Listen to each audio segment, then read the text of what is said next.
राज्यभर चर्चेत राहिलेल्या पवनराजे निंबाळकर हत्याकांड प्रकरणात आज महत्त्वपूर्ण निकाल देताना न्यायालयाने सर्व आरोपींना निर्दोष मुक्त केले आहे.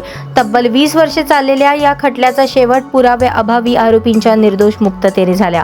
न्यायालयाने निकाल वाचताना तपासातील अनेक त्रुटी आणि पुराव्यांमधील विसंगतीचा उल्लेख केला.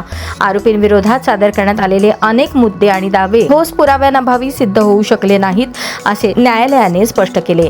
या प्रकरणात अनेक वर्ष सुनावणी, युक्तिवाद आणि साक्षी पुरावे सादर करण्यात आले, मात्र आरोपींविरोधात गुन्हा शंकातीतपणे सिद्ध करण्यासाठी आवश्यक असलेले ठोस पुरावे अभियोक्त्यांना सादर करता आले नाहीत. त्यामुळे न्यायालयाने सर्व आरोपींना निर्दोष मुक्त करण्याचा निर्णय दिला. या निकालामुळे खासदार ओमराजे निंबाळकर यांना मोठा राजकीय आणि वैयक्तिक धक्का मानला जात आहे.